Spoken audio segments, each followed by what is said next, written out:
Baik. Bismillahirrahmanirrahim.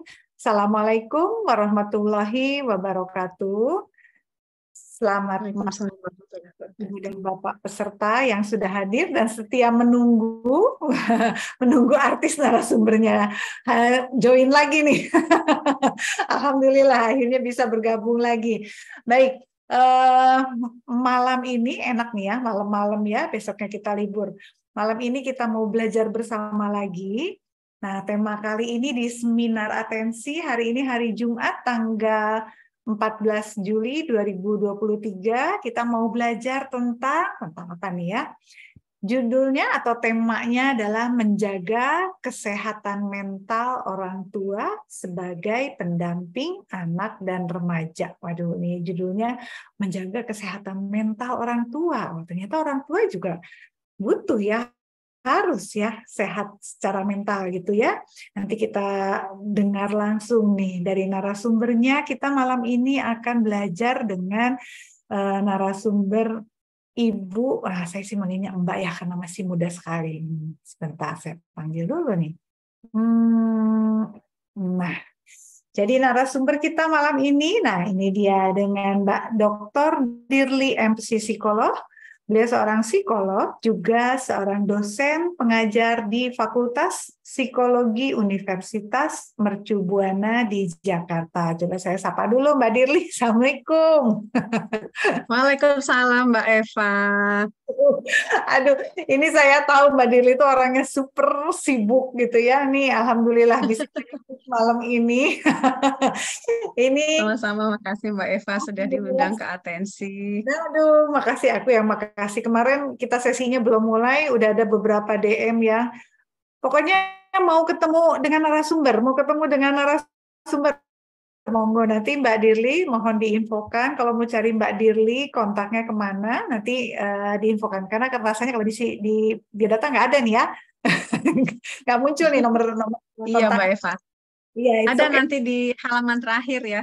Di Ada slide-nya ya. nanti ada di halaman Oh, terakhir. oke. Sip. Nah, saya izin untuk kenalkan dulu nih ya, Mbak Dirli ya. Mungkin ada beberapa peserta yang sudah kenal, tapi mungkin beberapa juga baru lihat nih. Udah muncul, Mbak? Sudah Mbak Eva.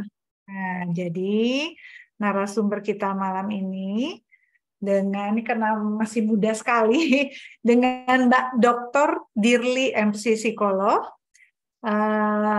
Tadi seperti yang di awal saya sampaikan, beliau seorang psikolog, juga dosen di Fakultas Psikologi Universitas Mercu Buana. Nah, Mbak Dirli ini sebetulnya adik kelas saya.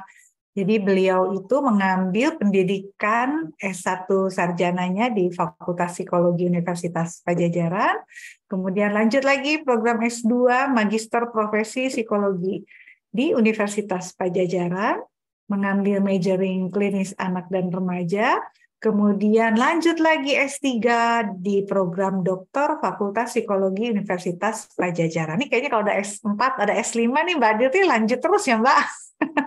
Enggak Mbak, cukup. Ini keren banget, rajin sekali nih Mbak Dirli. Nah, pengalaman kerja nih yang ditulis cuma sedikit, sebetulnya banyak sekali nih karena waktunya nggak terlalu banyak, jadi yang ditulis memang segini. Jadi pengalaman kerja Mbak Dirli saya coba bacakan nih. Sebagai dosen Fakultas Psikologi Universitas Mercu Buana di Jakarta dari 2012 sampai sekarang. Kemudian beliau juga sebagai founder Kian Consulting dari 2020 sampai sekarang. Sebagai praktisi psikolog anak dan remaja, beliau juga aktif sebagai asesor di berbagai instansi pemerintahan dan swasta. Kemudian Mbak Dirli juga sebagai tenaga ahli di Kementerian Pendidikan, Kebudayaan, Riset, dan Teknologi, Kementerian Ketenagakerjaan, dan Kementerian Desa, Pembangunan Daerah Tertinggal, dan Transmigrasi. Juga Mbak Dirli ini sebagai tenaga pengajar untuk sertifikasi Sistem Peradilan Anak di Balitbang Diklat Kumdil Mahkamah Agung RI. Wah, ini makanya saya bilang Mbak Dirli itu sibuk sekali. Nanti mudah-mudahan yang kemarin sudah DM saya mau ketemu narasumber, nanti di akhir slide Mbak Dirli akan ditampilkan, bisa kemana untuk kontak Mbak Dirli. Baik Mbak Dirli, yang ditunggu kan bukan saya yang bicara, tapi saya izinkan sedikit untuk mengajak para peserta yang sudah hadir malam ini, jangan lupa untuk follow Instagram Atensi Anak Remaja, karena nanti tiap bulan itu pasti selalu rutin diadakan seminar atensi dan gratis. Monggo di-share setiap kali flyer dan undangan dan link Zoom-nya, silahkan. Kemudian bagi yang tidak bisa hadir, jangan khawatir, bisa mengakses semua rekaman seminar atensi di YouTube Atensi Anak Remaja. Baik, saya dengan Eva Silvana, saya seorang psikolog klinis anak dan remaja akan mendampingi Mbak Dirli. Monggo Mbak Dirli, silahkan. Waktu dan screen-nya saya serahkan ya Mbak. Monggo, monggo. Terima kasih Mbak Eva. Saya izin share screen dulu. Ya, baik Mbak. Oh, belum jadi co-host ya? Sudahkah jadi co-host? Belum sepertinya, sebentar. Belum Mbak Eva. Ya, sudah Mbak. Ya.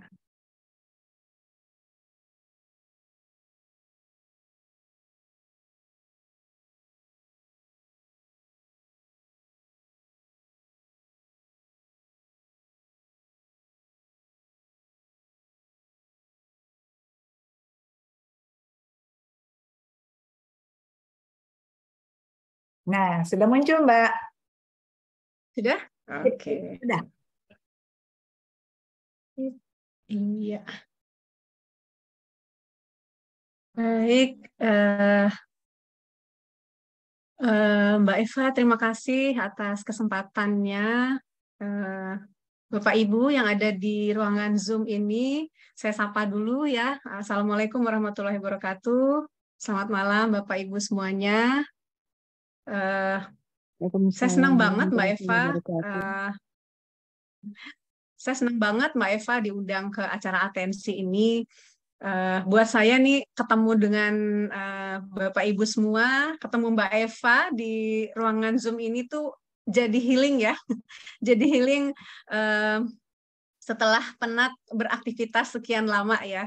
Jadi malam ini saya bahagia sekali ya bisa ketemu dengan Bapak Ibu dan sharing mungkin ya, sharing tentang topik yang diamanahkan Mbak Eva kepada saya. Oh, bukan, salah. Artinya topik yang bukan Mbak Eva mengamanahkan, tapi mungkin topik yang sekiranya bisa saya bagikan kepada Bapak Ibu berdasarkan pengalaman selama ini ya.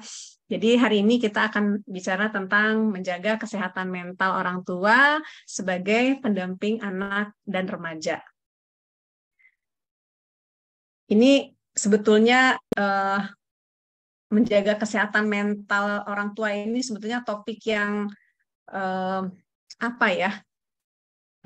Pertama bisa menimbulkan pertanyaan dulu gitu ya. Perlu nggak sih orang tua itu menjaga kesehatan mentalnya gitu ya? Apalagi kalau kita lihat sekarang ya di media massa ya Bapak Ibu ya itu banyak sekali gitu kasus-kasus yang terjadi di masyarakat yang kaitannya itu dengan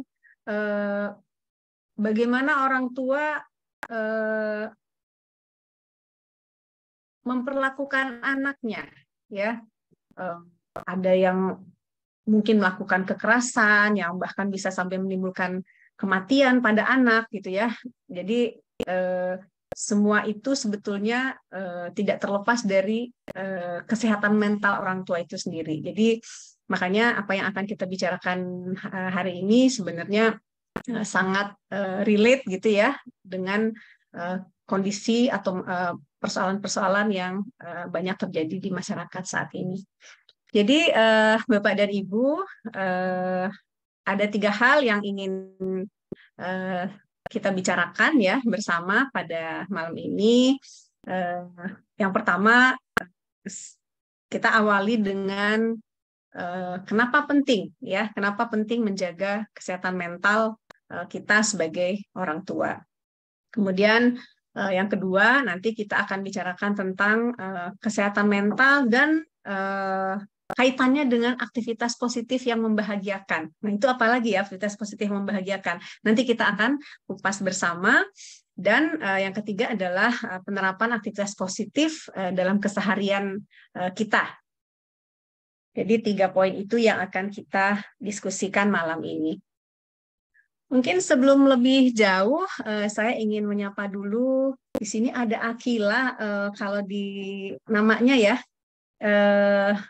Akila, ini sebenarnya Mbak Eva, ini nama anak saya Akila. Selamat malam Akila, Pak Jojo atau Bapak Ibu, Jojo Ada Heidi, bapaknya ya? Ibu Ada Aminah, bapak. Bapak Faruk mungkin ya. Siapa lagi ini? Kalau Bu Saya Mona, coba dulu sapa Bu Mona Bu Mona, Bu Mona. selalu Saya hadir. rasanya familiar ya dengan nama Ibu Mona Lestiani ini. Oh, iya dok. Kemarin ikut juga ya Bu Mona ya, yang komunitas ADHD. Ikut nggak? Oh, Oh iya. iya, betul sekali. Makanya saya kok familiar ya dengan nama Ibu gitu ya. Rupanya Mau memang tidak bertanya asing emang. lagi. Ada Silakan, Bu Mbak. Vivin, ya. Terima kasih Bu Mona. Ada Bu Vivin, Bu Ina, Bu Rosa. Selamat malam Bapak Ibu. Mungkin yang belum tersebut namanya, tidak apa-apa ya. Tetap salam kenal dan salam bahagia untuk Bapak Ibu semua pada malam ini. Oke, sebelum kita lebih jauh, Bapak Ibu, ada pertanyaan pembuka ya yang ingin saya Bapak Ibu yang ingin saya dengar ya dari Bapak Ibu. Boleh open mic, boleh via kolom chat ya. Apa yang Bapak Ibu rasakan sebagai orang tua? Silahkan. Boleh di kolom chat ya Mbak.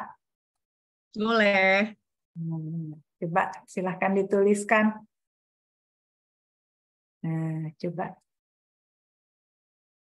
Oh ada nih Mbak Eva. Ada, oh Pak Jojo, capek. Bu Vivin, khawatir dengan masa depan anak. Makasih Pak Jojo, capek, khawatir. Ada lagi? Oh, ibu-ibu katanya, Bu Jojo, Mbak. Bu Jojo, mohon maaf. Bu Jojo, mohon maaf. Terima kasih koreksinya. Oke. Baik. Ibu atau Bapak Zaryati, Ibu Zaryati sepertinya sulit mengendalikan anak. Masih belum bisa sabar sama anak. Seperti roller coaster, kalau menurut Bu Mona ya. Jadi ini semuanya adalah ini ya, berat gitu ya, capek, khawatir, sulit mengendalikan anak, belum bisa sabar, seperti roller coaster, berdebat dengan anak, jadi bingung orang tua harus apa sebaiknya ya. Ada lagi Bapak Ibu? Ya, boleh kok, curhat boleh kok. Iya. Baik. Jadi Bapak Ibu tadi semua komentar ya capek, kemudian khawatir ya, bingung tadi ya, itu adalah cerminan ya bahwa kita sebagai orang tua itu ternyata bebannya banyak ya, bebannya banyak, kemudian ternyata menghayati bahwa menjadi orang tua itu ternyata berat ya. Nah, ada yang merasakan seperti yang ada di gambar ini? Ada yang terwakili perasaannya oleh gambar ini? Mungkin kalau masih anaknya mungkin masih bayi atau balita ya, Bapak Ibu mungkin atau masih anak-anak begitu, mungkin ini ada yang mewakili ya. Tapi beda lagi mungkin kalau anaknya sudah remaja ya, kayak saya dengan Mbak Eva ya, mungkin gambarnya berbeda ya, berbeda lagi. Oh, saya banget kata Bu Jojo ya. Bu Zaryati ada anak, oh Bu Jojo nih anaknya 3, luar biasa. Usia kelas 1 SD dan kembar baru mau masuk TK. Ini kebayang ini hebohnya ya Mbak Eva ya. Kebayang ini suasana di rumahnya pasti ramai banget ini Bu Jojo. Ya, oke.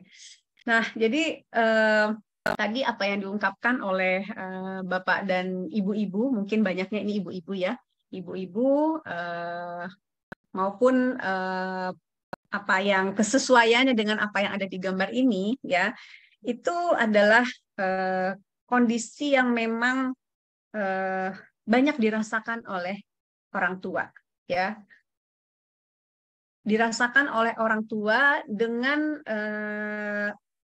anak, ya, yang mungkin tahapan usianya berbeda-beda. Mungkin ada anak yang, mungkin ada orang tua yang anaknya masih bayi tadi ya, ada yang balita, ada yang tadi masih usia prasekolah, ada yang usia SD, ya. Tapi saya yakin ya, berapapun usia putra putri Bapak dan Ibu, perasaan yang tadi diungkapkan itu biasanya muncul ya, capek gitu ya, khawatir tadi dengan masa depan anak, bingung ya bagaimana menghadapi anak. Nah, karena memang tadi menjadi orang tua itu adalah tugas yang maha berat ya sebetulnya ya, penuh dengan tantangan gitu ya, dan seringkali menimbulkan emosi-emosi yang negatif tadi seperti yang Bapak dan Ibu ungkapkan ya. Tentu kalau kita sebagai orang tua tidak pandai menjaga diri kita gitu ya, tidak pandai menjaga kesehatan mental kita sendiri, maka tentu itu akan menyulitkan ya, menyulitkan diri kita sebagai individu maupun diri anak-anak kita ya. Nah, mungkin malam ini saya ingin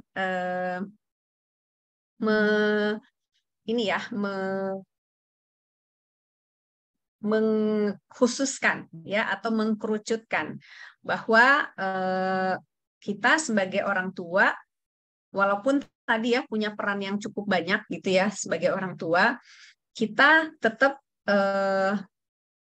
perlu gitu ya menjaga kesehatan mental kita ini sebagai diri kita secara individu ya. Jadi kita masuk ke yang pertama ya, pentingnya menjaga kesehatan mental kita sebagai orang tua. Kenapa penting? Ada yang mungkin mau berpendapat, Bapak Ibu, kenapa ya kita penting menjaga kesehatan mental kita sebagai orang tua? Ada yang mau sharing mungkin, silakan. Nah, sharing berarti langsung unmute aja ya. Diulang pertanyaannya, Mbak Dirli. Kenapa penting? Atau apa pentingnya menjaga kesehatan mental kita sebagai orang tua? Oke, silakan Ibu. Ibu atau Bapak boleh. Nah, Pak Imam berarti nih Pak ya? Ah, ya betul. Pak Imam atau Ibu Imam? Nanti Bapak. saya keliru lagi. Oh, Bapak. Pak Imam untuk jadi teladan dan contoh ke anak. Setuju, Pak. Silakan Bapak Ibu yang lain. Iya ya, dipikir-pikir kenapa penting ya? Apa pentingnya ya? Apa pentingnya kita menjaga kesehatan mental kita sebagai orang tua? Ada lagi yang lain? Atau Mbak Diri mau? Oke, monggo. Ya, ini suara Pak Imam mewakili Bapak dan Ibu yang lain ya, sepertinya ya. Nah, jadi ini ada dari Bu Jojo, Mbak. Oh, dari Bu Jojo ada. Untuk mewujudkan pengasuhan yang bahagia, karena bahagia harus datang dari ibu dulu yang utama. Bu Jojo, terima kasih banget ya, karena apa yang Bu Jojo sampaikan itu pas banget dengan apa yang ingin saya tayangkan di slide berikutnya ya. Jadi betul sekali, saya mengafirmasi tadi apa yang disampaikan oleh Pak Imam dan Bu Jojo ya. Dan afirmasi saya ini sebetulnya berdasarkan hasil riset ya, Bapak Ibu ya. Jadi berbagai penelitian termasuk hasil penelitian saya, kebetulan waktu itu saya penelitiannya adalah pada orang tua yang punya anak prasekolah, ya. Jadi temuannya itu adalah ternyata untuk membuat anak kita itu sejahtera, ya, sejahtera itu kan erat kaitannya dengan anak kita tuh happy gitu ya, kehidupannya baik gitu ya, dia bahagialah dengan apa yang dia jalani gitu dalam kehidupannya. Ternyata anak yang bahagia itu juga berawal dari orang tua yang bahagia, ya. Tapi apakah secara otomatis orang tua yang bahagia itu anaknya juga akan bahagia? Ternyata nggak otomatis, ya. Jadi ada mediatornya, jadi ada yang menghubungkan. Jadi penghubung antara kebahagiaan orang tua yang bahagia itu akan menghasilkan anak yang bahagia juga, ya, atau anak yang sejahtera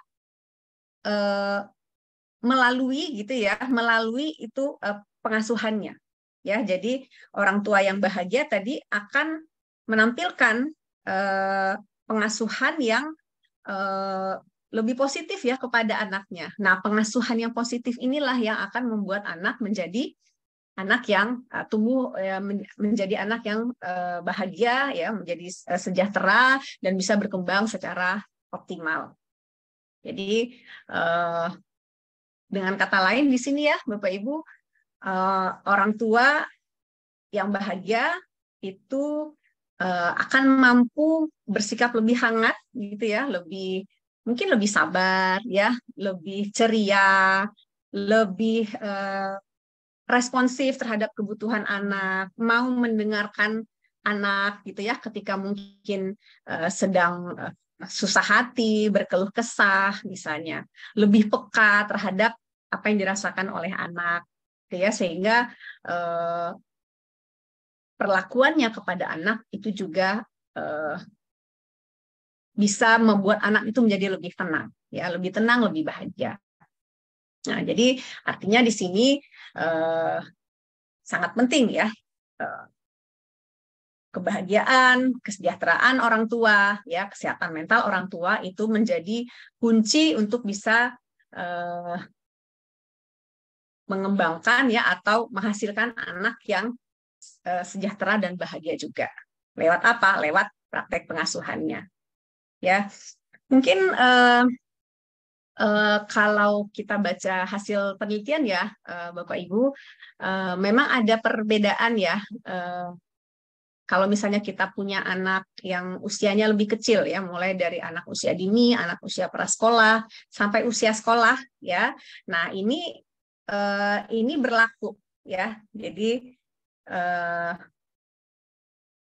model ini ya untuk membuat anak sejahtera itu ada kaitannya dengan kesejahteraan orang tua tadi ya, melalui bagaimana dia memperlakukan anaknya ya.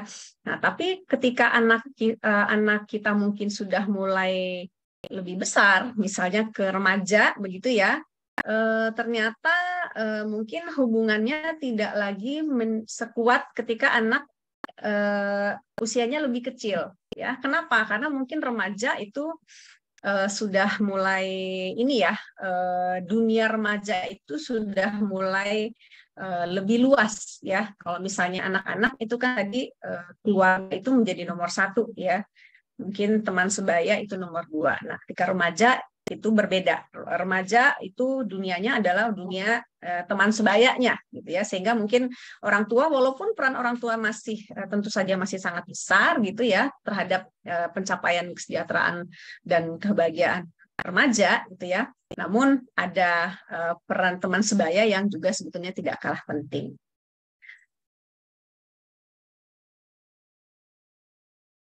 Oke. Nah,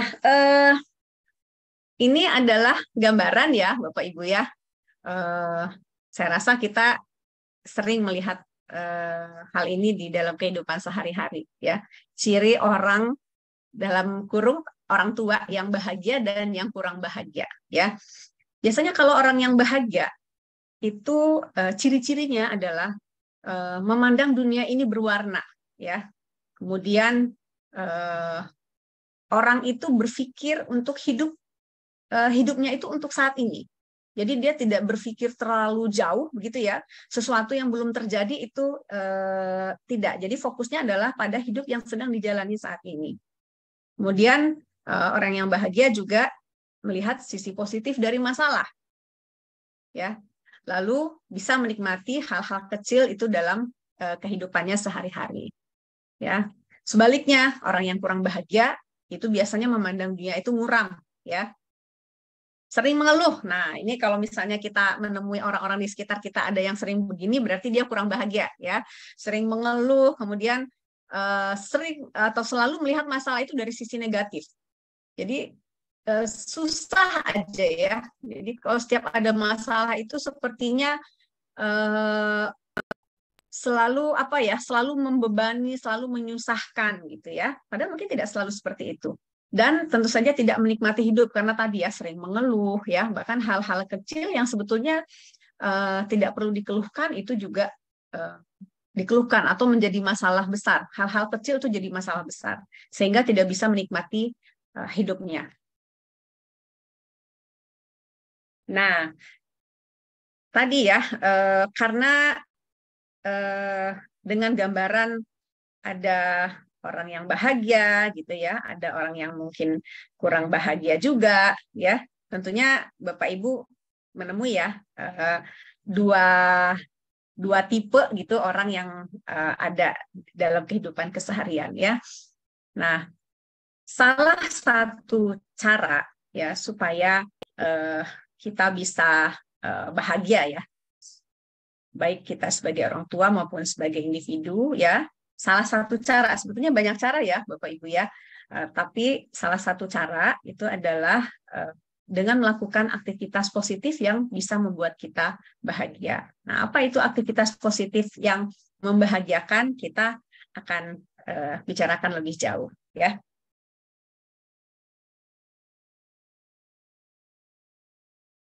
Sebelum saya masuk ke slide selanjutnya, Mbak Eva dan Bapak Ibu sekalian, boleh mungkin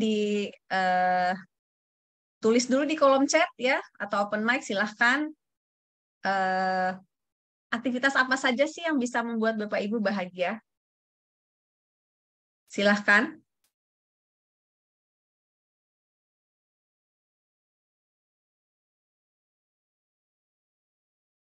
Nah, Bu Mona harus punya me time. Bu Mona biasanya me time-nya ngapain, Bu Mona?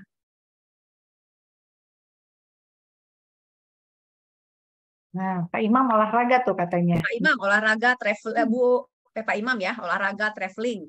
Bu Triasti berkebun, membaca, ngobrol santai sama anak sambil bercanda dari Bunda Titi.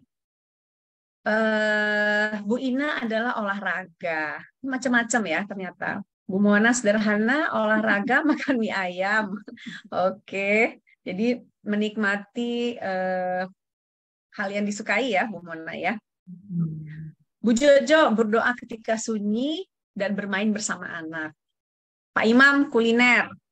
Pak Imam ini sama saya kayaknya nih. Senang kulineran. Ada lagi Bapak Ibu? Olahraga, berdoa, main sama anak tadi ya. Makan. Makan. Ya, traveling, ya, berkebun dan membaca, ya.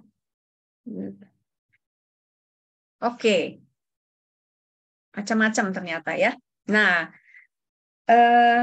Bapak dan Ibu ternyata memang kalau kita bicara tentang aktivitas positif ya, apa sih itu aktivitas positif?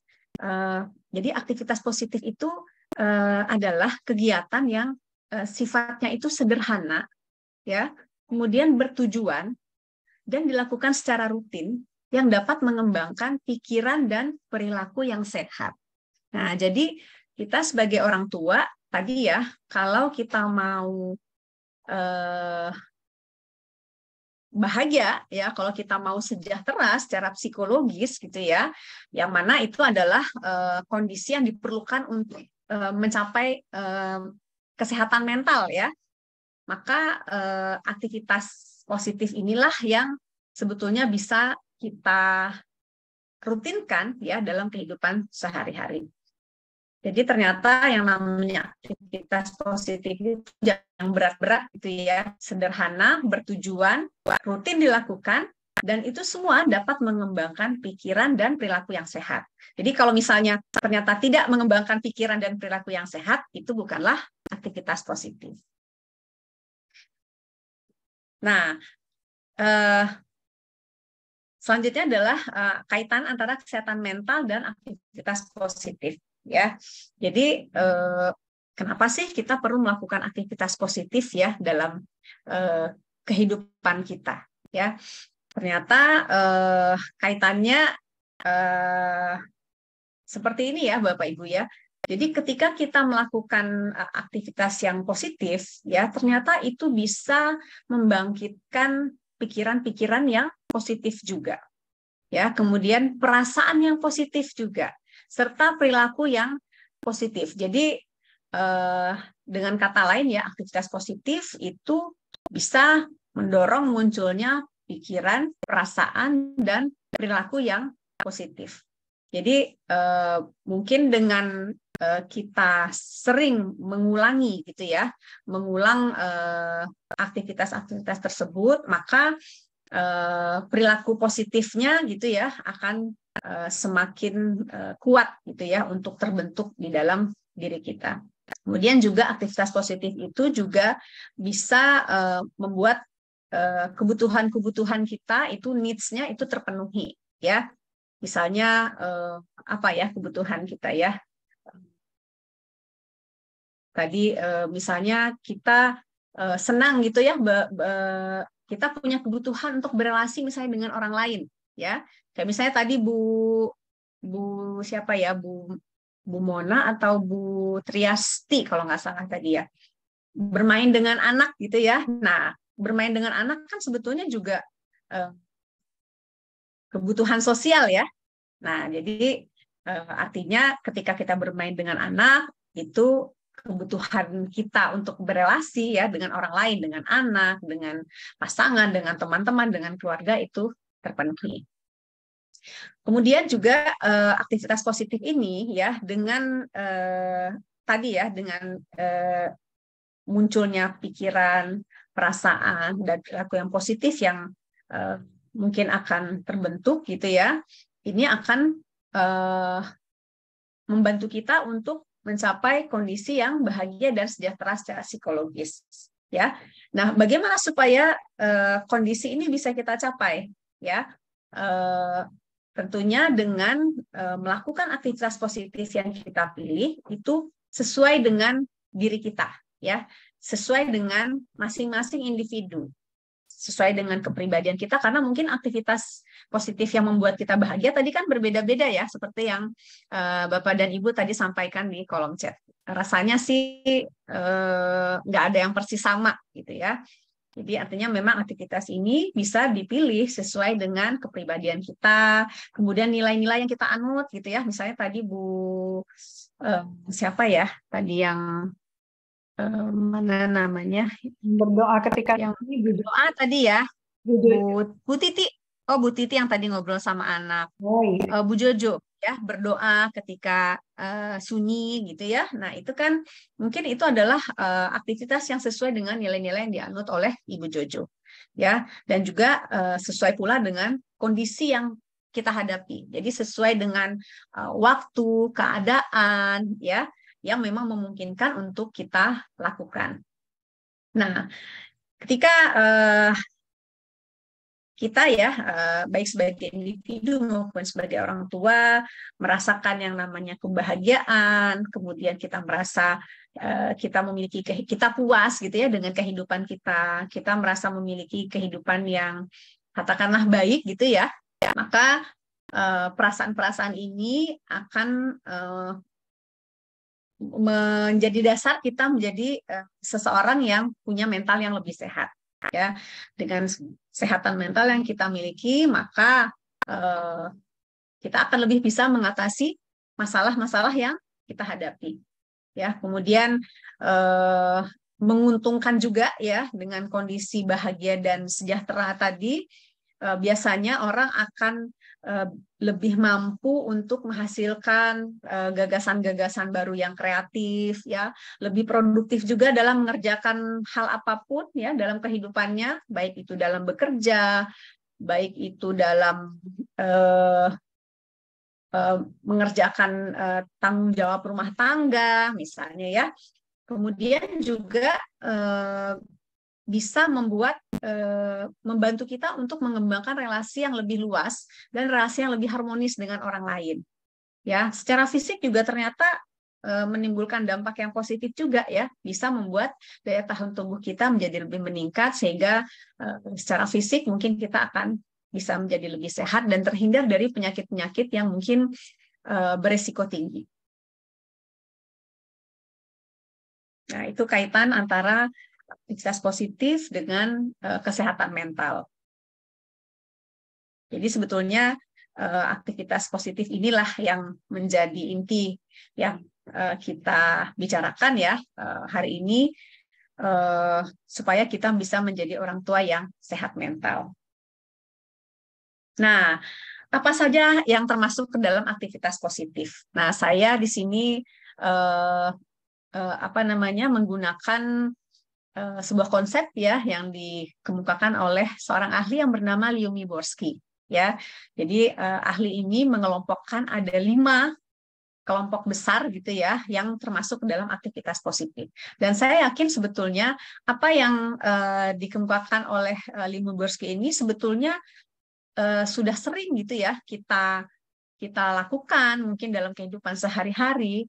Tapi kadang-kadang atau tidak semua orang menyadari bahwa itu sebetulnya aktivitas positif yang bisa membahagiakan diri kita. Ya, jadi mungkin memaknainya mungkin ada yang mungkin sudah memaknai gitu ya, ada yang mungkin belum ya, itu hanya lewat begitu saja. Ada 5 kelompok besar.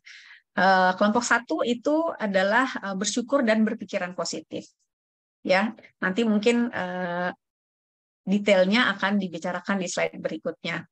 Kemudian membangun relasi sosial ya ternyata itu juga masuk ke dalam aktivitas positif. Tentunya membangun relasi sosial yang yang harmonis ya dengan orang lain. Kemudian yang ketiga adalah mengelola stres dan trauma. Kemudian yang keempat adalah hidup untuk saat ini ya. Dan yang terakhir itu adalah memelihara kesehatan jiwa dan raga. Nah, ini adalah 12 aktivitas positif yang membahagiakan versi Lyubomirsky ya. Jadi dari 5 kelompok tadi, ya, Lyubomirsky itu menjelaskan atau menguraikannya menjadi aktivitas-aktivitas yang lebih detail. Misalnya untuk kelompok bersyukur dan berpikiran positif, itu apa bentuk aktivitas positifnya? Yang pertama itu adalah mengungkapkan rasa syukur. Ini saya yakin juga sebenarnya kita juga sering ya melakukan ini ya. Mudah-mudahan ya kita sering melakukan ini ya. Kita mengungkapkan syukur terhadap apa yang kita dapatkan gitu ya, apa yang masih bisa kita nikmati dalam kehidupan sehari-hari. Misalnya aja ya, yang saya syukuri hari ini adalah malam ini ya saya sehat ya. Saya masih bisa bertemu itu dengan Bapak Ibu di sini berbagi ya.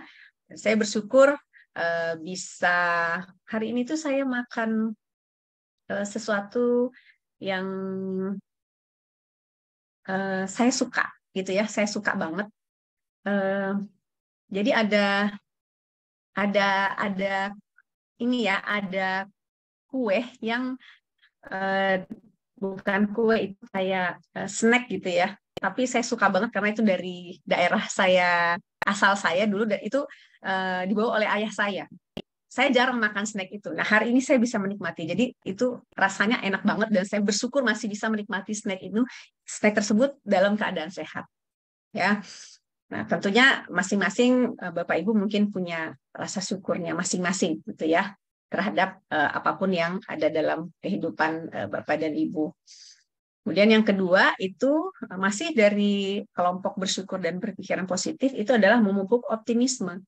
Jadi ternyata dengan kita optimis ya, bahwa mungkin kita mampu, kita bisa, ya. Misalnya kita sebagai orang tua, ya, walaupun tadi kita cemas dengan masa depan anak kita, misalnya, ya, tapi misalnya keyakinan, ya, optimis bahwa kita bisa menjadi teman yang menyenangkan untuk anak remaja kita, misalnya, ya. Kita bisa optimis bahwa kita bisa menyiapkan masa depan anak kita, mungkin menyiapkan sesuatu gitu, ya, untuk sesuatu yang mungkin penting gitu, ya, untuk masa depan anak kita. Nah, jadi optimisme kita sebagai individu maupun sebagai orang tua itu sebetulnya bisa membuat kita bahagia, ya. Intinya optimis, ya. Kemudian yang ketiga adalah menghindari overthinking dan membandingkan diri dengan orang lain. Nah, ini yang sering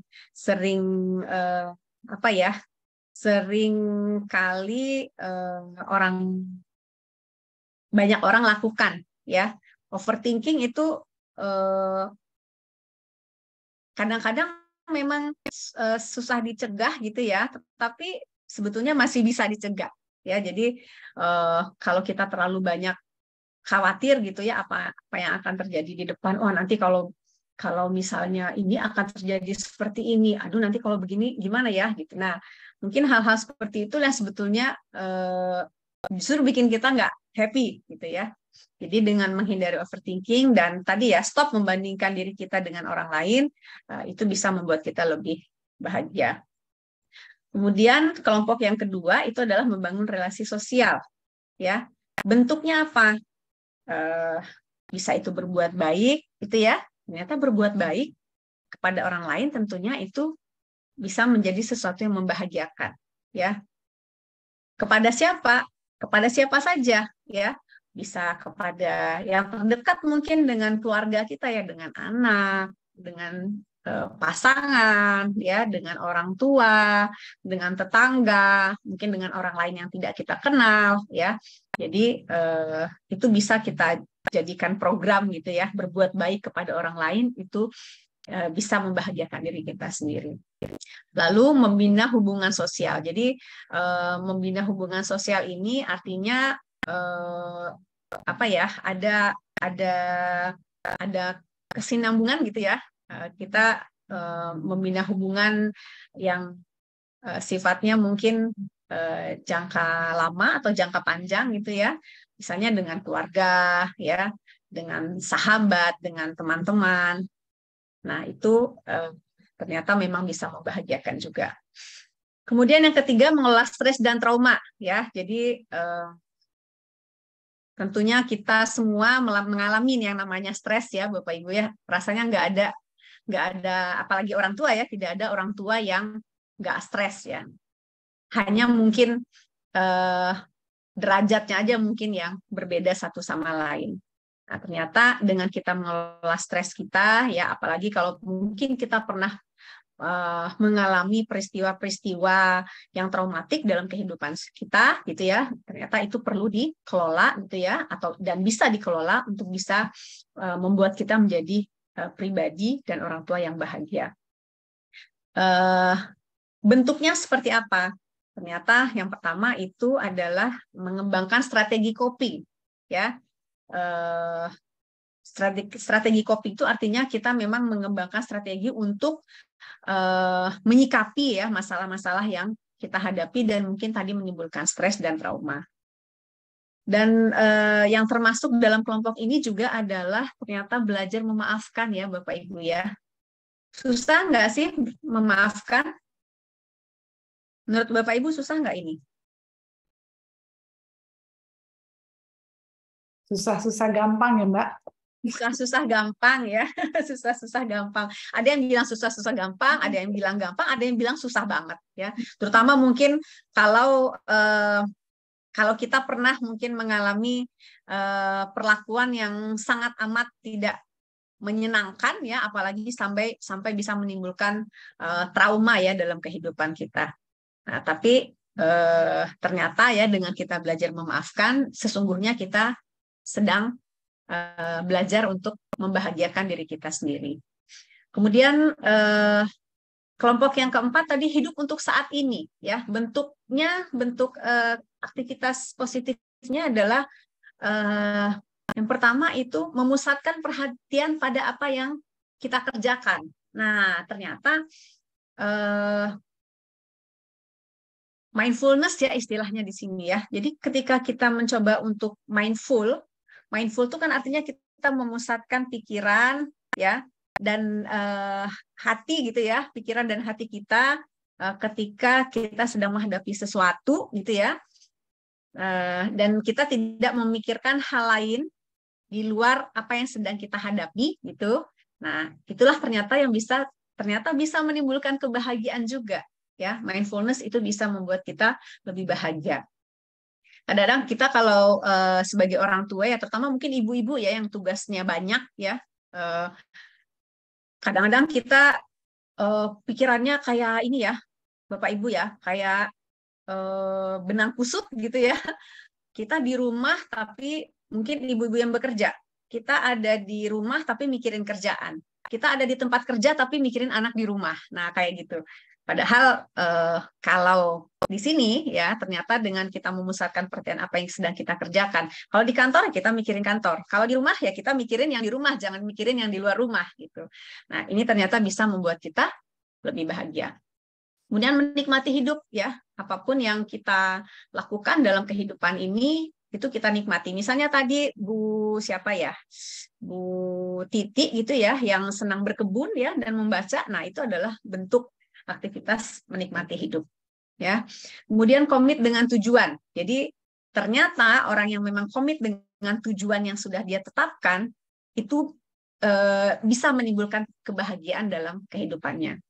Itu sebaliknya ya, kalau nggak komit ya biasanya itu tidak akan bisa membuat orang itu juga tidak bahagia gitu. Ya misalnya Bapak Ibu yang komitmen yang dibuat gitu ya, mungkin sebagai istri misalnya, sebagai orang tua ya, punya komitmen misalnya dengan tujuan ya, misalnya saya ingin melatih misalnya ketika bicara dengan anak nadanya mungkin misalnya nggak bentak-bentak anak gitu ya. Saya ingin melatih diri saya untuk berbicara dengan nada yang lebih hangat misalnya, ya lebih rendah pada anak. Nah, kita berusaha untuk komit dengan itu gitu ya. Kalau kita komit gitu ya dengan apa yang sudah kita tetapkan tadi, itu bisa membuat kita lebih bahagia. Lalu memelihara kesehatan jiwa dan raga. Nah, bentuknya di sini ada yang beribadah, ya, menjaga kesehatan fisik dan sebagainya. Nah, itu tadi bentuk-bentuk kegiatan aktivitas positif yang bisa menimbulkan kebahagiaan, ya. Ini ada contoh penerapan ya, bagian ketiga ya Bapak Ibu, penerapan aktivitas positif dalam keseharian. Ini adalah contoh dari contoh real gitu ya dari beberapa aktivitas positif yang dikemukakan oleh Liam Wygotsky tadi. Misalnya bersyukur, gimana sih caranya kita bersyukur? Macam-macam ya Bapak Ibu ya. Ya mungkin dengan cukup kita mengatakan alhamdulillah misalnya kalau sebagai seorang muslim ya alhamdulillah bisa apa gitu ya hari ini, apa yang kita dapatkan, apa yang bisa kita nikmati, itu sebetulnya contoh yang bisa kita lakukan. Atau misalnya ada yang senang menulis ya, misalnya menulis diari tentang apa yang kita syukuri hari ini ya. Itu bisa kita jadikan program ya, program untuk diri kita. Atau artinya gini, kalaulah kita bisa membuat program satu aja atau lebih gitu ya untuk kita mengungkapkan ya rasa syukur kita terhadap apapun ya yang kita dapatkan atau kita nikmati atau yang kita peroleh gitu ya hari ini, itu bisa menjadi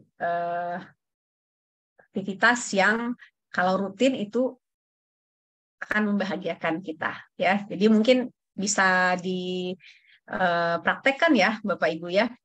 Di kolom chat ada komentarnya Mbak Dirli dari Bunda Oh Titi. ya. Bu Mona. Bunda Titi banyak bersedekah, bagian dari bersyukur. setuju Bu Titi, ya Bunda Titi, saya setuju. Bersedekah adalah bagian dari bersyukur ya, gitu ya, sesuai dengan ajaran Muslim ya. Bu Titi, saya setuju sekali ya. Nanti ternyata juga bersedekah itu nggak hanya sekedar mengungkapkan rasa syukur ya. Ternyata bersedekah itu juga bisa menjadi bagian dari ini ya, berbuat baik ya, membantu orang lain mulai dari hal-hal yang kecil ya. Mungkin tadi bersedekah, atau mungkin jangan jauh-jauh, mungkin dengan orang-orang yang dekat dengan keseharian kita, dengan anggota keluarga, dengan anak-anak. Nah, ini berbuat baik ini kan sebetulnya bisa kita program ya, kita niatin gitu ya, setiap hari ini misalnya saya melakukan perbuatan baik apa ya, gitu ya. Memang itu diniatkan ya, diniatkan, diprogramkan gitu ya. Siapa? Misalnya untuk anak kita, atau untuk suami, atau untuk istri kita, ya. Nah, lakukan mungkin hal-hal yang kecil. Misalnya Pak Imam nih ya, saya ingin berbuat baik untuk istri saya. Misalnya pagi-pagi sebelum berangkat kerja mungkin bikinin teh buat istri misalnya. Kalau selama ini mungkin istri yang bikinin teh gitu ya Pak Imam ya. Nah, sesekali mungkin, atau mungkin mau dirutinkan, pagi-pagi mau nyiapin sesuatu untuk istri lah gitu ya. Atau pulang kerja misalnya ya, mungkin sekalipun Bapak capek misalnya ya, ingin apa ya, ingin mendengarkan istri bercerita misalnya hari ini tanpa diinterupsi. Nah, itu bisa diprogramkan juga ya.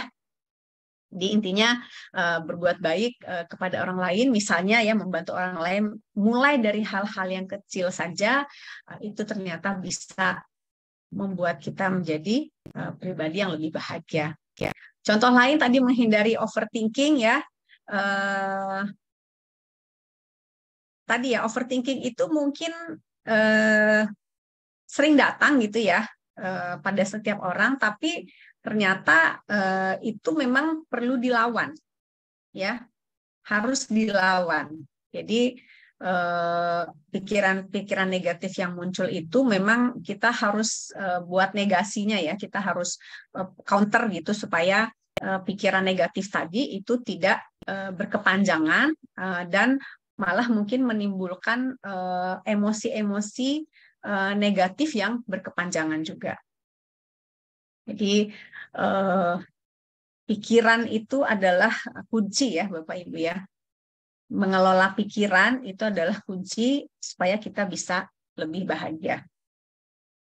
Kemudian tadi optimis ya, contohnya itu adalah kita membayangkan diri kita misalnya sukses di masa depan. Mungkin ya kalau mungkin dalam karir misalnya ya, atau bisa saja kita membayangkan diri kita sukses sebagai orang tua. Ya, atau kita membayangkan anak kita mungkin sukses di masa depannya gitu ya. Nah, itu adalah bagian dari rasa optimis. Lalu misalnya menjalin hubungan baik ya. Kita bisa program diri kita mungkin menyediakan satu hari misalnya ya bersama orang terdekat ya. Makanya mungkin kalau di weekend itu kan pada umumnya kita bersama keluarga ya, Bapak Ibu ya. Lakukan aktivitas bersama gitu, bersama dengan keluarga kita. Nah, jadi artinya apa? Kalau kita mungkin bisa merancang gitu ya, ada satu hari yang paling mungkin bisa setiap hari, atau misalnya mungkin satu hari mungkin bagi misalnya Bapak yang selama ini bekerja mungkin ya pulang berangkat pagi pulang malam misalnya ya, mungkin ketemu anak itu mungkin malam udah capek. Nah, paling tidak mungkin di akhir minggu itu menyediakan waktu ya untuk bisa mendekatkan diri gitu ya, mendekatkan diri secara emosional misalnya dengan anak-anak atau dengan pasangan atau dengan keluarga besar misalnya.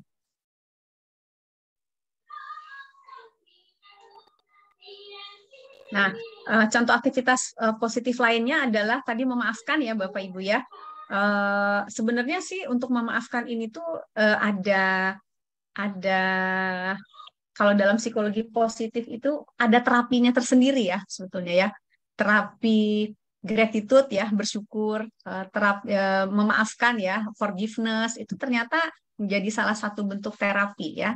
Tapi sebetulnya ini kan bisa ya kita lakukan dalam kehidupan sehari-hari. tadi siapa yang mengatakan bahwa nggak susah ya, misalnya tadi memaafkan. Tapi kalau susah bukan berarti tidak bisa ya, Bapak Ibu ya. Prinsipnya ketika kita memaafkan orang lain itu sebetulnya kita sedang meringankan hidup kita sendiri gitu ya. Jadi kalau misalnya hari ini kita masih sulit ya untuk memaafkan, mungkin dalam tanda kutip ya, perlakuan yang sangat tidak menyenangkan atau kejahatan orang lain yang dilakukan kepada kita gitu ya, mungkin ya sudah saatnya untuk melepaskan kemarahan, rasa dendam misalnya terhadap orang yang mungkin melukai kita ya. Gimana caranya? Ya mungkin ada yang bisa diniatkan dari dalam hati gitu ya. Ada juga mungkin yang bisa dilakukan misalnya dengan bentuknya ditulis ya. Bisa bentuknya diary ya, kalau senang menulis ya Bapak Ibu ya, dan kalau punya waktu ya, atau misalnya lewat surat gitu ya. Surat dituliskan begitu dengan membayangkan siapa orang yang menyakiti kita, dan memang kita sudah niatkan bahwa kita ingin memaafkan orang tersebut ya. Nah, kita bisa tuangkan dalam bentuk tulisan gitu ya. Saya memaafkan siapa, si A, saya memaafkan si B misalnya ya. Nah, jadi kalau mungkin masih belum berkurang juga, mungkin bisa dilakukan dalam secara berkesinambungan. Kemudian tadi mindfulness ya, fokus terhadap apa yang sedang kita kerjakan. Jadi tadi ya, mindfulness itu ternyata nggak gampang ya Bapak Ibu ya. Ya, sambil apalagi nih ibu-ibu yang biasa multitasking ya. Ibu-ibu yang multitasking, atau mungkin sebagian bapak-bapak juga itu multitasking ya, sambil masak tuh bisa sambil nelpon misalnya ya. Sambil ngobrol sama anak sambil pegang handphone gitu ya. Nah, itu contoh-contoh yang tidak mindfulness. Jadi mindfulness di sini adalah ya ketika Bapak Ibu mungkin harus lihat handphone gitu ya, mungkin mau balas chat atau WA atau mencari sesuatu. Ya artinya fokus ke sana, tapi ketika sedang ngobrol dengan anak atau misalnya anak pengen cerita, curahkanlah hati, atensi ya, pikiran dan perasaan dan fisik kita pada anak kita. Makanya ketika kita bisa melakukan itu bisa membuat kita lebih bahagia, apalagi anak kita, ya. Kemudian menikmati hal-hal setiap hal kecil ya dalam keseharian ya. Tadi misalnya Bu Titi tadi ya senangnya berkebun ya. Saya yakin ya kalau orang senang berkebun itu sangat menikmati ya setiap ininya ya, setiap langkahnya ya, mulai dari mungkin kalau misalnya nanam di pot itu kan ngambil tanahnya gitu ya, nanemin mungkin pohonnya atau bunganya gitu ya, itu akan menjadi setiap langkah yang dilakukan itu menjadi hal yang bisa dinikmati. Saya pernah ngobrol dengan calon pekerja migran Indonesia ya, kebetulan dalam beberapa kesempatan itu saya dan teman-teman saya itu memberikan bekal untuk ini ya, untuk kesehatan mental calon pekerja migran Indonesia. Ada dua jawaban yang menarik gitu ya dari dua orang yang saya temui itu terkait dengan bagaimana dia menikmati hal-hal yang kecil gitu ya dalam kehidupannya. Jadi ada ini mbak-mbak ya, masih muda ya. Jadi buat dia adalah hal ini ya yang membuat dia itu happy gitu ya. Itu dia senang jalan kaki. Jadi ketika dia di tempat tinggalnya dulu ya, jadi dia memang setiap hari itu jalan kaki gitu dari tempat kerjanya ke rumahnya ya. Nah, jadi selama perjalanan itu dia sangat menikmati pemandangan yang dia lewati ya. Memang sih yang dia lewati itu kan banyak yang hijau gitu ya, banyak pohon, kadang-kadang ngelewatin sawah gitu yang memang enak gitu ya, untuk mata itu seger gitu. Nah, tapi dia bisa menceritakan dengan detail gitu apa yang dia temui gitu ya, apa yang dia rasakan ketika dia jalan itu, misalnya dia menghirup udara yang segar, dia bisa merasakan misalnya ada angin gitu ya, ketika mungkin menghembus gitu ya di mengenai misalnya wajahnya. Jadi dari ceritanya itu saya bisa menangkap bahwa dia sangat menikmati perjalanan yang dia lakukan itu dari rumah ke tempat kerjanya, dan itu dia lakukan setiap hari. Ya, ada lagi yang satu lagi, senangnya, saya senangnya tuh ke Indomaret katanya ya. Indomaret ngapain belanja gitu? Ternyata enggak. Dia enggak belanja, tapi dia senang memperhatikan susunan-susunan ini, makanan gitu ya, apa yang disusun di Indomaret itu gitu ya. Jadi dia senang mengamati itu semua. Ya kan, saya juga berpikir, oh iya, ternyata itu bisa membuat dia happy ya. Tapi kenyataannya demikian, ya. Intinya adalah apapun ya yang kita sedang lakukan gitu ya dalam kehidupan sehari-hari, bisa kita nikmati dan itu bisa menimbulkan kebahagiaan. Kemudian menetapkan tujuan ya, misalnya menuliskan apa yang ingin kita capai di masa depan, bagaimana kita mencapainya ya, baik sebagai individu maupun kita sebagai orang tua ya. Apa yang ingin kita capai misalnya, kaitannya mungkin dengan anak kita. Kita punya tujuan apa nih, misalnya dalam berinteraksi atau dalam pengasuhan dengan anak kita gitu ya. Itu kan sebetulnya bisa kita rancang ya. Ingin misalnya membuat perubahan dalam berinteraksi misalnya dengan anak ya. Biasanya kita nggak sabar, nah kita pengen lebih sabar nih, apa yang bisa kita lakukan? Misalnya tidak buru-buru ini ya, mau ngomentari gitu ya, tidak buru-buru misalnya melakukan menjudge misalnya apa yang dilakukan anak misalnya salah. Artinya kita punya tujuan untuk mengendalikan diri ya, ingin melatih kita mengendalikan diri, mengendalikan ucapan gitu ya, perkataan ketika kita berbicara dengan anak misalnya. Nah, itu kemudian menjaga spiritualitas juga ternyata menjadi aktivitas yang bisa membahagiakan ya Bapak Ibu ya. Meningkatkan kedekatan dengan Tuhan Yang Maha Esa ya, Allah Subhanahu wa taala, berdoa, beribadah ya. Seperti tadi disampaikan oleh Ibu Jojo ya tadi ya, berdoa ketika sunyi ya, berdoa ketika sunyi. Nah, ternyata memang adalah contoh nyata bahwa menjaga spiritualitas itu adalah sesuatu yang bisa membahagiakan. Contoh lain, nah tadi kan banyak tuh Bapak Ibu yang mengemukakan di kolom chat ya, menjaga kesehatan fisik, berolahraga ya. Olahraganya silahkan dipilih mana yang nyaman, mungkin jogging, mungkin yoga, mungkin zumba ya, mungkin main tenis, main bola, main futsal, mungkin untuk bapak-bapak silahkan dipilih mana yang sesuai dengan diri masing-masing. Tapi intinya ternyata olahraga itu, olah fisik itu sangat penting untuk bisa membuat kita bahagia. Kemudian cara menyelesaikan masalah ya, apakah mungkin dengan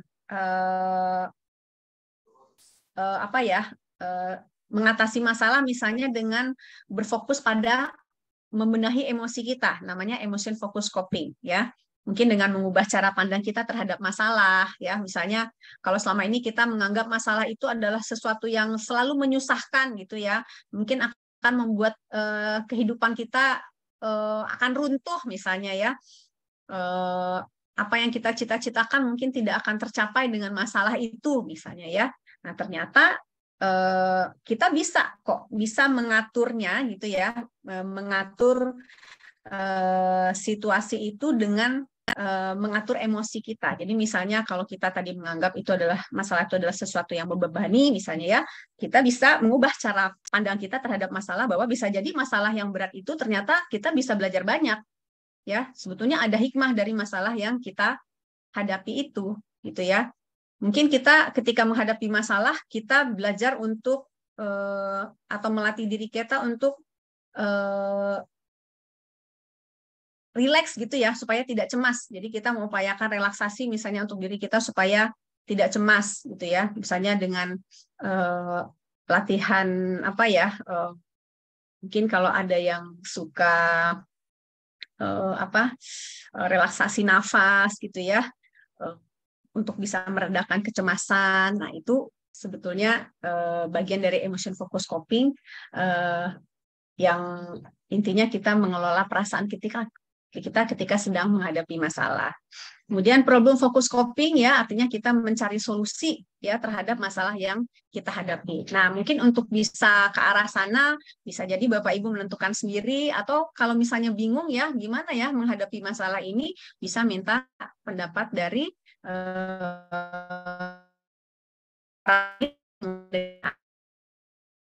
Nah, Bapak Ibu, itu tadi tentang berbagai aktivitas positif ya yang dia bisa dan mungkin sebagian sudah kita lakukan di dalam kehidupan keseharian ya. Nah, kiatnya adalah pertama, supaya kita tetap menjadi orang tua yang bahagia gitu ya. Pilihlah aktivitas yang sesuai dengan diri kita sendiri. Jadi pilihlah aktivitas yang kita sukai, lebih mudah, lebih memungkinkan untuk kita lakukan dalam kehidupan sehari-hari. Jadi tadi prinsip bahwa itu sederhana, bisa dilakukan secara rutin gitu ya, dan bisa memunculkan pikiran dan perilaku yang sehat, itu yang harus dipegang. Kemudian tips berikutnya adalah lakukan dan pertahankan. Jadi mungkin yang sudah biasa kita lakukan, kita pertahankan gitu ya. Dan memang tadi rutin ya. Jadi mungkin akan berbeda ketika kita nggak menyadari bahwa itu adalah aktivitas yang membahagiakan gitu ya. Dibandingkan ketika kita menyadari penuh bahwa aktivitas ini kita lakukan secara bertujuan. Saya ingin melakukan ini untuk membahagiakan diri sendiri, supaya saya lebih sejahtera, supaya saya lebih sehat mental, gitu ya. Jadi lakukan rutin, minimal satu aktivitas dalam satu hari yang memang kita niatkan dan kita programkan untuk diri kita. Kemudian tambahkan, semakin banyak aktivitas positif yang dilakukan, tentunya kita akan semakin baik ya. Kalau misalnya biasanya cuma 1 atau 2, mungkin setelah kita berdiskusi di sini, mungkin ada yang mau ditambahkan di kemudian hari gitu ya, esok hari terutama mungkin supaya tadi ya hidup kita mungkin lebih berwarna, lebih happy, dan tentunya lebih sejahtera, sehingga kita bisa menjadi pribadi yang lebih sehat mental, terutama sebagai orang tua yang mendampingi anak-anak dan remaja kita. Ya, tadi dengan menjaga kesehatan mental kita sebagai orang tua itu adalah salah satu kunci untuk membahagiakan anak kita dan mendukung juga kesehatan mental dan kesejahteraan anak kita. Baik, Bapak dan Ibu, mungkin itu yang bisa saya sampaikan, Mbak Eva. Kalau ada yang ingin bertanya lebih lanjut, saya ada di nomor yang tertera ini, silahkan. Ada email saya, dearlyarnoldi@gmail.com. Kalau mau ketemu saya, boleh ada di Lab Konseling Fakultas Psikologi Universitas Mercu Buana di Jalan Meruya Selatan nomor 1 Jakarta Barat. Bisa juga secara online ya, Bapak Ibu bisa kontak di nomor yang tertera di sini. Demikian, mudah-mudahan bermanfaat. Terima kasih atas perhatian dan tanggapan dari Bapak Ibu tadi ya, masukan-masukan tentang apa yang dirasakan dan apa yang dilakukan oleh Bapak Ibu. Silahkan kalau ada pertanyaan, saya kembalikan lagi ke Mbak Eva. Terima kasih Mbak Eva dan Bapak Ibu sekalian. Assalamualaikum warahmatullahi wabarakatuh. Waalaikumsalam warahmatullahi wabarakatuh. Waduh, ini lengkap banget nih ilmunya malam ini. Tipsnya banyak sekali. Mudah-mudahan saya pengennya sih tadi bisa melakukan semuanya. Tadi kan ada berapa tuh ya Mbak? Tadi kan kata Mbak Dili cukup gitu ya. Sehari 1 aja ya, udah betul. Ya kan ya Mbak? 1 udah susah ya Mbak Eva ya? Menggamnya susah ya. Nah, itu dia. Mbak Dirli, ini sebetulnya kan sudah jam 8.27 gitu. Eh, Ya, berkenan berapa nggak pertanyaan? apa-apa, Mbak. Oh, oke. Silahkan kalau ada. Baik-baik. Kita masuk ke sesi tanya jawab ya, Mbak. Sebelum saya bacakan di kolom chat, boleh Ibu dan Bapak kalau mau bertanya langsung, silakan langsung open mic aja. Langsung bertanya ke Mbak Dirli. Nanti kalau nggak ada yang open mic, baru saya bacakan di kolom chat. Monggo, Ibu dan Bapak ada yang mau bertanya langsung, silakan. Yuk, mumpung ketemu Mbak Dirli, susah nih ketemu Mbak Dirli. Monggo, monggo. Oke, ada yang mau bertanya langsung? Masih malu-malu. Kalau gitu saya langsung bacakan ya, Mbak Dirli ya. Dari Silahkan. dari Bunda Titi katanya, Bu, gimana menghadapi anak remaja yang suka main handphone? Karena saat main handphone itu dia bahagia banget gitu ya. Padahal saat itu kita lagi berkumpul sama keluarga. Ingin saya bercengkrama tapi malah jadi kaku, seperti membosankan gitu, Bu, gitu. Ya biasa khasnya ya dengan anak remaja. Gimana nih Mbak Dili? Padahal kita lihat dia kalau main Ya, handphone bahagia banget gitu. happy ya. Gimana? Iya, memang ini menantang banget nih ya. Bunda Titi mewakili suara ibu-ibu termasuk juga suara saya ini kayaknya nih Mbak Eva ya. Saya Mbak Eva juga gitu nggak sih? betul. Betul-betul gimana? Oke, iya. eh Memang Bunda Titi, eh, handphone itu kan memang jadi sahabat anak dan remaja ya sekarang ya. Eh, jadi yang nggak bisa terpisahkan memang ya. Kita nggak apa ya, eh, memang tidak bisa serta merta gitu ya, misalnya nggak boleh misalnya main handphone atau main handphonenya cuma sekian jam sehari, apalagi remaja ya itu susah banget memang. Eh, tapi kalau saran saya memang perlu ada kesepakatan ya bersama anggota keluarga ya. Jadi bikin kesepakatan bersama, dan ketika membuat kesepakatan itu memang remaja kita dilibatkan gitu ya. Mungkin bisa eh, apa dicari waktu yang semua anggota keluarga bisa berkumpul ya, ada ayah, ada ibu mungkin ya, pokoknya semua bisa ngumpul dan suasananya mungkin lagi enak gitu ya, dan buatlah kesepakatan bahwa sekalipun misalnya remaja itu sekarang kan mungkin udah lebih banyak main gitu ya sama teman-temannya, bahwa waktu kumpul keluarga itu juga masih menjadi hal yang penting gitu. Nah, sepakatilah bersama anak-anak mau hari apa gitu ya, di mana kita memang hanya ngobrol dengan keluarga ya. Jadi kalau misalnya kita minta anak tidak pegang HP pada saat ngobrol, kita juga harus melakukan hal yang sama gitu. Jadi bisa kan bikin komitmen, misalnya malam minggu 1 jam aja kita ngobrol nggak pegang HP semuanya gitu ya. Bisa dilakukan sebenarnya, cuman kadang-kadang kita mau konsisten atau enggak, itu aja sih tantangannya sebetulnya Bu Eva.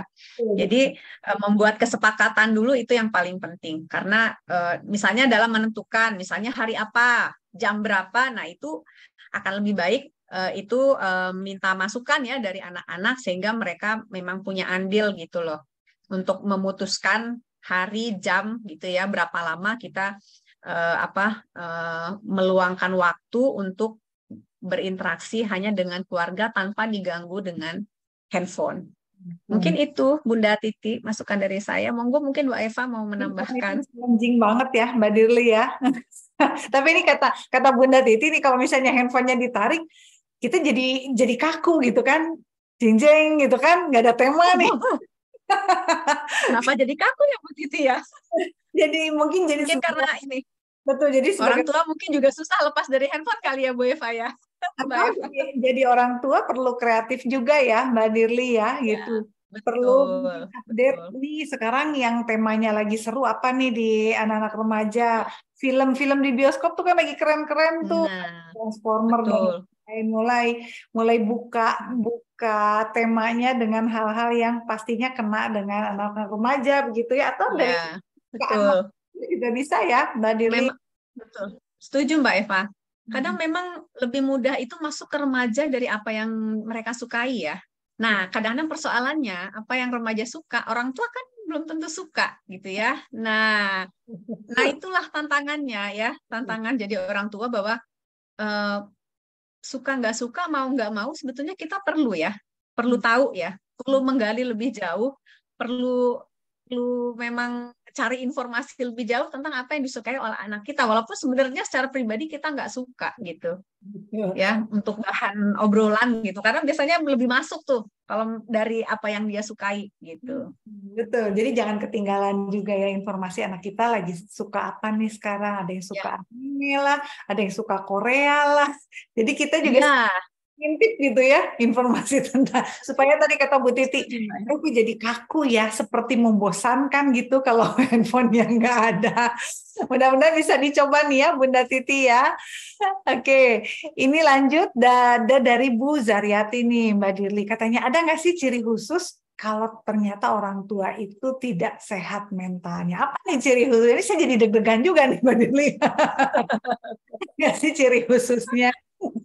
Ya, tadi di awal kan ada tuh ya ciri-ciri orang yang gak bahagia gitu ya, termasuk orang tua ya. Mungkin memandang segala sesuatu misalnya tadi ya semuanya menyusahkan ya, banyak mengeluh ya misalnya. Kemudian selalu apa ya membesar-besarkan hal-hal kecil mungkin jadi masalah besar gitu ya. Itu ciri-ciri umumnya. Tapi kalau dari sisi perilaku sebetulnya kita bisa lihat ya, bisa bisa amati ya. Jadi misalnya yang paling gampang nandainya gini Bu. Kalau misalnya dengan anak-anak ya terutama, kalau misalnya kita bereaksi terhadap anak kita itu tidak sesuai dengan situasinya, nah itu sebetulnya indikasi bahwa mungkin ada yang salah dengan Misalnya gimana nih? kesehatan mental kita. Misalnya gini, anak kita mungkin melakukan kesalahan yang sebenarnya itu bukan kesalahan ini ya, bukan kesalahan yang Apa gitu? fatal ya. Misalnya nih anak kita mecahin dia minum gitu ya, minum terus mecahin gelas misalnya, ya. Mungkin itu bukan sesuatu yang dia sengaja kan, tapi kita marahnya itu luar biasa gitu loh. Marah banget, mungkin sampai bentak gitu ya. Apalagi kalau sampai melakukan kekerasan fisik. Nah, verbal dan fisik aja sebetulnya itu mungkin sudah indikasi ya, indikator bahwa kita mungkin mentalnya sudah perlu diperhatikan nih kesehatannya. Jadi tadi ketika kita memberikan reaksi yang sebenarnya nggak sesuai dengan kadar kesalahan anak-anak kita. Harusnya kan kalau mecahin gelas nggak sengaja ya mungkin level 1 sampai 10 ya marahnya 3 aja lah gitu ya. Ya Dek, kok kamu sampai mecahin, kamu sih nggak hati-hati gitu ya. Itu mungkin level 3. Tapi kita mungkin memberikan reaksinya bisa sampai level 8 gitu ya. Sampai oh gitu ya. Artinya tidak sesuai dengan kesalahan anak. Kemudian tidak indikator lain tentunya ketika sudah tidak bisa mengendalikan diri ya, ketika menghadapi perilaku anak yang mungkin tidak sesuai dengan keinginan kita, mudah marah ya, mudah tersinggung, mudah untuk mengeluarkan kata-kata yang mungkin kasar gitu ya secara verbal, apalagi kalau sampai memukul gitu ya secara fisik, itu sebetulnya ciri-ciri bahwa mungkin ada yang perlu dibenahi dari kesehatan mentalnya. Betul. Ini kalau saya suka sering dengar nih dari orang tua udah mulai susah tidur tuh Mbak. Oh iya. Udah mulai susah tidur padahal udah capek banget katanya. Terus tadi marah-marah betul Mbak. Bahkan saya pernah ada klien yang sampai fisik memang, dan Bu Eva saya baru menyadari memukul anak itu setelah darahnya keluar dari hidung. Coba Mbak, baru sadar saya mukul anak saya setelah keluar darah dari hidung. Artinya kan itu kalau tadi level 8 mungkin Mbak Dirli ini kayaknya udah level 10 tuh ya Mbak Dirli ya. Betul, betul. Nah, kadang-kadang nggak sadar gitu ya Mbak Eva ya. Suka nggak sadarnya itu. Betul. Artinya Kadang-kadang kita suka kurang aware ya. Kita sebagai orang tua tuh kadang kurang aware gitu dengan kondisi kesehatan mental kita. Tiba-tiba menyadarinya setelah terjadi sesuatu yang tadi ya di luar dugaan sampai mukul anak sampai anak berdarah, itu baru menyadari sampai anak berdarah, itu kan berarti awareness-nya udah jauh menurun gitu ya Mbak Eva. Betul ya, mudah-mudahan kita dijauhi seperti itu ya. Tapi ada bagusnya juga, kita perlu mengukur skala tadi yang kata Mbak Dirli ya.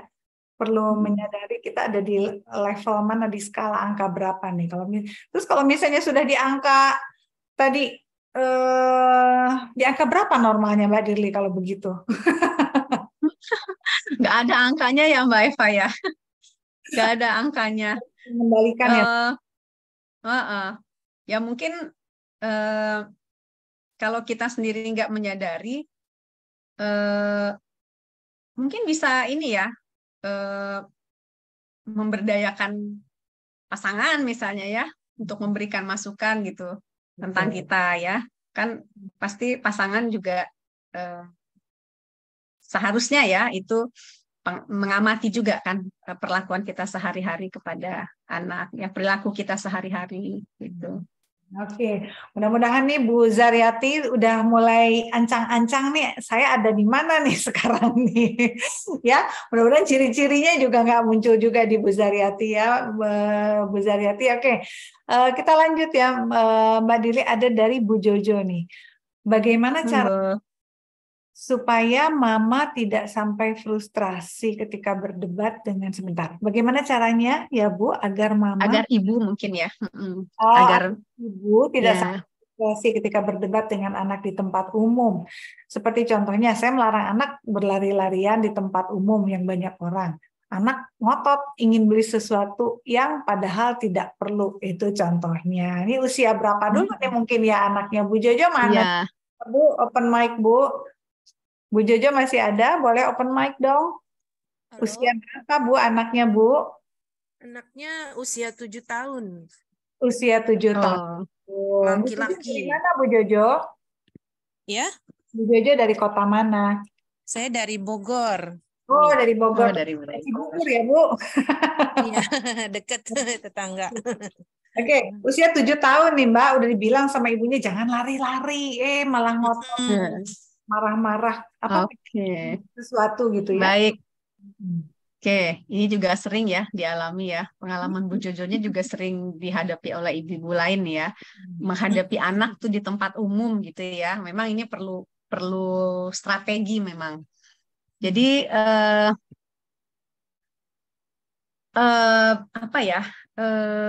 Kalau di tempat umum, jadi situasi di rumah dengan di tempat umum itu berbeda ya Mbak Eva ya. Kalau di rumah mungkin kita bisa lebih panjang lebar gitu ya dengan anak gitu ya. Tapi kalau di tempat umum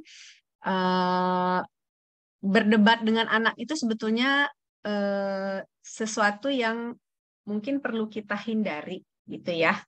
Nah, ada beberapa teknik ini ya, modifikasi perilaku gitu ya Mbak, yang bisa digunakan. Misalnya itu adalah ignoring ya. Jadi misalnya nih, kalau ibu menyampaikan ya, menyampaikan pada anak, misalnya dia ngotot ingin beli mainan gitu ya, ingin beli mainan, dan memang ibu tentu punya alasan yang kuat ya, kenapa nggak beliin gitu ya. Nah, ketika memang ibu memang konsisten, jadi kalau memang tidak mau membelikan, harus konsisten untuk tidak mau membelikan. Ya, disampaikan kepada anak bahwa apa alasan ibu tidak membelikan. Ya, mama misalnya tidak belikan kamu mainan itu, ya kan kamu udah punya mainan yang sama misalnya. Atau misalnya harganya mungkin tidak terjangkau. Ya, kita sampaikan pada anak bahwa ibu nggak itu mainan yang mahal, kita nggak bisa misalnya beli mainan itu.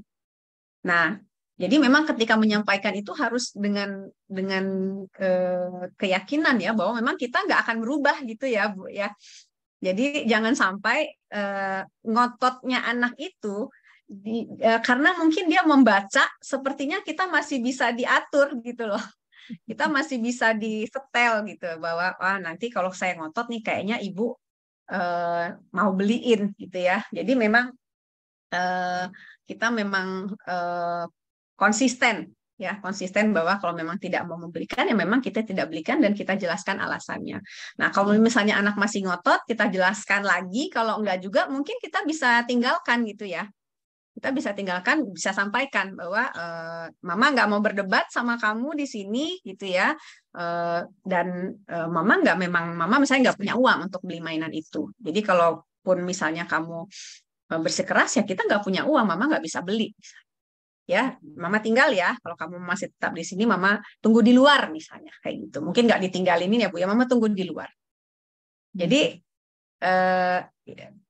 kalau itu ignoring ya. Jadi ibu nggak lagi memperhatikan perilaku dia yang tadi mungkin merengek-rengek dan mendesak-desak ibu untuk minta dibelikan mainan. Gitu. Oke, boleh dicoba tuh Bu. Mungkin itu. Iya betul. Mbak Eva monggo kalau ada masukan lain. Kalau ciri bahwa kita itu suka nggak konsisten, itu anak biasanya merajuk gitu.